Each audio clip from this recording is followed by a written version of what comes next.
Sir, ಇದು ಸರ್ಕಾರ 2.5 ವರ್ಷ ತುಂಬಿದ ಸಂದರ್ಭದಲ್ಲಿ ಅನೇಕ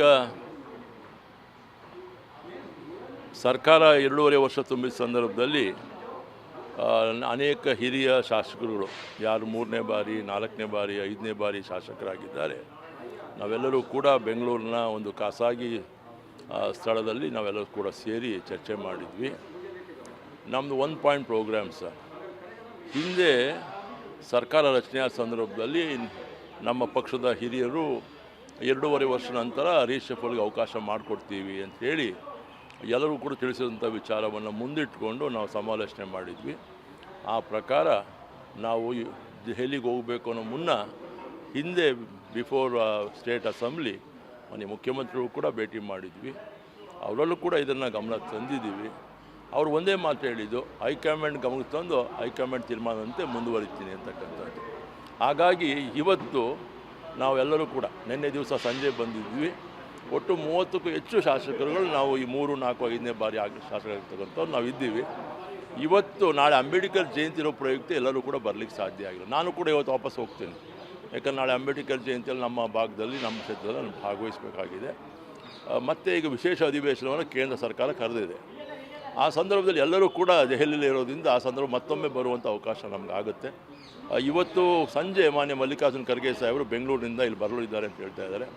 ಅವರು ಭೇಟಿ ಮಾಡಿ ಇನ್ಯಾರು ವೇಣುಗೋಪಾಲ್ ಅವರು ಇರ್ಬೋದು, ರಂಜಿತ್ ಸಿಂಗ್ ಸುರ್ಜೇವಾಲಾ ಇರ್ಬೋದು, ರಾಷ್ಟ್ರೀಯ ನಾಯಕರಂತ ರಾಹುಲ್ ಗಾಂಧಿ ಅವರು ಇರ್ಬೋದು, ಈ ಥರ ಎಲ್ಲ ನಮ್ಮ ಪಕ್ಷದ ಹಿರಿಯ ನಾಯಕರುಗಳನ್ನ ಭೇಟಿ ಮಾಡುವಂಥ ಕಾರ್ಯಕ್ರಮ ಹಮ್ಮಿಕೊಂಡು ನಮ್ಮ 1 ಪಾಯಿಂಟ್ ಪ್ರೋಗ್ರಾಮ್ ರೀಶಫಲ್ ಆಗಬೇಕು, ಕೆಲವ್ರನ್ನ ಕೈ ಬಿಡುವಂಥ ತೀರ್ಮಾನ ಹೈಕಮಾಂಡ್ಗೆ ಬಿಟ್ಟಿದ್ದೀವಿ.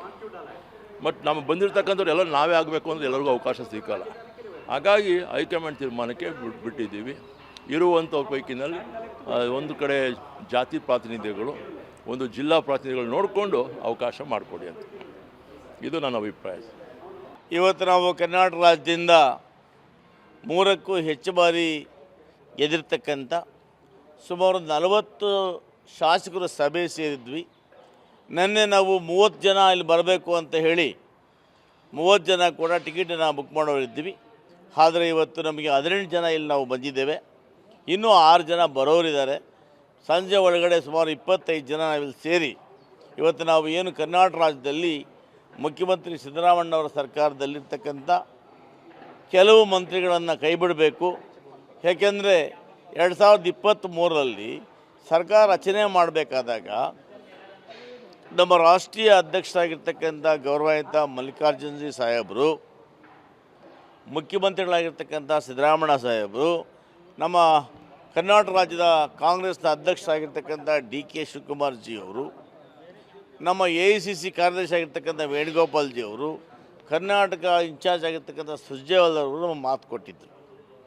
2 ವರ್ಷಗಳ ನಂತರ ಯಾರ್ಯಾರ ಅರ್ಹತೆ ಇದೆ ಆ ಜಿಲ್ಲಾವಾರು ಜಾತಿವಾರು ಪ್ರಾತಿನಿಧ್ಯವನ್ನು ಕೊಡ್ತೇವೆ.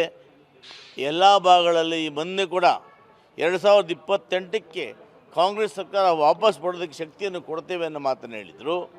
ಈಗಾಗಲೇ 2 ವರ್ಷ ಮುಗಿದೋಗಿರೋದ್ರಿಂದ ಈಗ ನಾವೆಲ್ಲ ಕೂಡ ದೆಹಲಿಗೆ ಬಂದು ನಮ್ಮ ನಾಯಕರಾಗಿರ್ತಕ್ಕಂಥ ಮಲ್ಲಿಕಾರ್ಜುನ ಖರ್ಗೆ ಸಾಹೇಬರನ್ನು, ಸುರ್ಜೇವಾಲಾ ಸಾಹೇಬರನ್ನು, ವೇಣುಗೋಪಾಲ್ ಜಿ ಅವರನ್ನು, ನಮ್ಮ ನಾಯಕರಾಗಿರ್ತಕ್ಕಂಥ ರಾಹುಲ್ ಜಿ ಸಾಹೇಬರನ್ನು ನಾವಿವತ್ತು ಭೇಟಿ ಮಾಡಿ ನಮ್ಮ ಅಹವಾಲನ್ನ ನೀಡಿ ಕೂಡಲೇ ಕರ್ನಾಟಕ ರಾಜ್ಯದಲ್ಲಿ ಉತ್ತಮ ಆಡಳಿತಕ್ಕಾಗಿ ರೀಶಫಲನ್ನು ಮಾಡಿ ಅಗತ್ಯ ಇರತಕ್ಕಂಥ ಮತ್ತು ಯಾರೆಲ್ಲ ಕೇಪಬಲ್ ಇದ್ದಾರೆ ಅವರಿಗೆ ಮಂತ್ರಿಗಳನ್ನು ಮಾಡಬೇಕು ಅಂತೇಳಿ ಒತ್ತಾಯವನ್ನು ಮಾಡ್ತಾಯಿದ್ದೀವಿ.